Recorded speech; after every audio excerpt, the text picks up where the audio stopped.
नमस्कार दर्शक बंधु, स्वागत करुच्ची आपण को पुणी थे। दर्शक बंधु, प्रति मनुष्यर इच्छा रही है कि से जमी अधिक रु अधिक पैसा कमाइब, किंतु केतेक समय परिश्रम करने पर भी आमरी जीवन में धनर अभाव सब बेले रही है। से आम बहुत दुखी हो जाता, किंतु कौन आप जानते कि धन कम रहीबार कारण आमर रहिबा सहिबा दैनंदिन क्रिया द्वारा ही होता है। तो आसंतु ये वीडियो माध्यम जानिबा कि कौन से एमिति अभ्यास जो कारण आम मान घरे माता लक्ष्मी प्रवेश हो पारना बरम अटकी जाता है। दर्शक बंधु, प्रथम हूँ सफा सुतरा। शास्त्र अनुसार महालक्ष्मी से ही घरे केबे भी वास करती ना जो अपरिष्कार होता है। केतेक लोक अच्छा कि प्रतिदिन निजर घर को सफा सुतरा कर रखिपारती ना। एमिति करने द्वारा आपण मैंने निजर ही क्षति करुछंती। खाद्य को खाई सारिबा परे केबे भी अइंठा कंसा बासन को सेमिति छाड़िबा उचित नुहे, बरम ताको तुरंत ही धोई देबा उचित। वास्तुशास्त्र अनुसार घरर रोषेई घर अपरिष्कार आ अइंठा कंसा बासन सबू एसबू नकारात्मक ऊर्जार प्रभाव पकई थाए। एथिजोगु घरे अशांतिर कारण रही था। घरे रही अपरिष्कार जिनिस दरिद्रतार भी कारण बनी था। एमिति हेले केबे भी माता लक्ष्मी को आशीर्वाद मिल न था। आपण मानक घर भीतर भी जदि रोषेई गैस किंबा चुली उपर अइंठा कांस बसन रखिबार अभ्यास रही तो एसबू तुरंत बदलाई दियंतु। केतेक थर लोक मैंने चुली उपर चा करिबा, बर्तन कड़ाई एसबू रखिकी छाड़ी देई थांती। किछि लोक फालतू कारण एमिति किछि डैमेज जिनिस गुड़ाक घरे साइज करी रखि थांती। सेतिपई एमिति घरे देवी लक्ष्मी केबे भी पाद रखती ना, कारण रोषेई घर को घरर मंदिर सहित तुलना करा जायथा आ सबुठारु पवित्र बोली जना जायथा। जदि आप चाहते कि आपण मानक घरे सब बेले सुख समृद्धि रहू तो भूल रे भी घर सफा करिबार अणदेखा करंतु नाही। एथि सहित जोड़ी रही गोटे गुरुत्वपूर्ण कथा जहाँ उपरे कि अधिक लोक माने केबे हेले ध्यान दियंती नाही।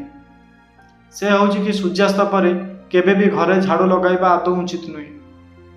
किंतु कौनसी कारणर जदि आपण घरे झाड़ू भी मारुछंती तो एमिति रे आपण झाड़ू लगांतु, किंतु ध्यान रखिबे कि जहाँ को आपण झाड़ू मारुछ तो सही अलिया आवर्जना को घरर बाहर केबे भी पकांतु नाही, बरम घर भितर कौनसी गार्बेज बॉक्स मानक रखि दियंतु।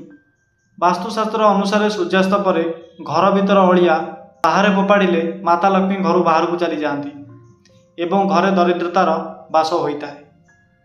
तापर हूँ घरे कलहर माहौल रहिबा।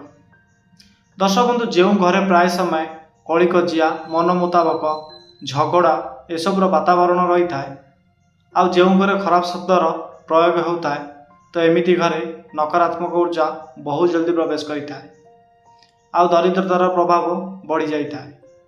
कारण व्यक्ति जेते बेले समस्त शक्ति घर कलह खर्च करदेव तो सही व्यक्ति धन कमाइबारे ध्यान एवं मन केउंटी लागिबो। सेतिबाई घरे शांति एवं भल पाइबार वातावरण बनी रखा उचित।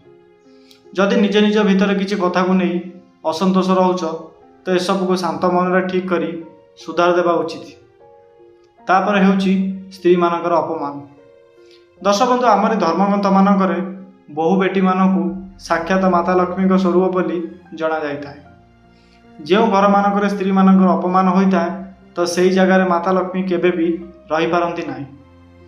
ज्योतिष शास्त्र अनुसार जो घर मानकरे महिला मानकर अनादर होता है तो सही जगह शुक्र एवं चंद्रमा अशुभ फल देखाती।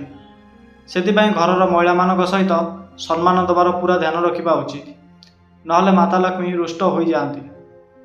जेबे घरर महिला मानकू पुणी सम्मान मिलिबो तो माता लक्ष्मी प्रसन्नतापूर्वक निजर घर को आसबे। सेबेठू आपणक घरे सुख समृद्धिर बास रहिबो। तापर हेउची आलस्य। दर्शक बंधु, आमरी सनातन धर्म रे कर्म प्रधान होता है आउ यही धर्म रे कर्मर महत्व मध्य विस्तार भाव में कहुई। अलसुआ लोक मानक घरे केबे भी धन आसे ना, कारण समय बहुत मूल्यवान होता है। सेतिबाई आर सदुपयोग करने निहाती आवश्यक। दर्शक बंधु, केतेक लोक माने दुई पर भी शोई जाती। एमिति कले दरिद्रता आसबार संभावना बढ़ी जाए। सेतिबाई एमिति भूल केबे भी करंतु नाही।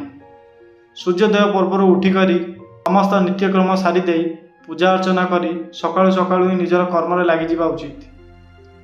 तो दर्शक बंधु, आपड़ जदि चाहते आपण घरे ଏବଂ ଆପଣଙ୍କ ଜୀବନରେ ମାତା ଲକ୍ଷ୍ମୀଙ୍କ କୃପା ସଦାବେଳେ ରହୁ। ତ ଏହିସବୁ କଥାର ବିଶେଷ ଧ୍ୟାନ ଦିଅନ୍ତୁ। ଆପଣଙ୍କୁ ଆମର ଏହି ଭିଡ଼ିଓ କେମିତି ଲାଗିଲା ନିଶ୍ଚୟ କମେଣ୍ଟ କରି ଜଣାନ୍ତୁ। ଆମ ଚ୍ୟାନେଲକୁ ପ୍ରଥମ କରି ଆସୁଛନ୍ତି ଯଦି ସବସ୍କ୍ରାଇବ୍ କରି ବେଲ୍ ଆଇକନକୁ ଦବାଇ ଦିଅନ୍ତୁ। ଧନ୍ୟବାଦ।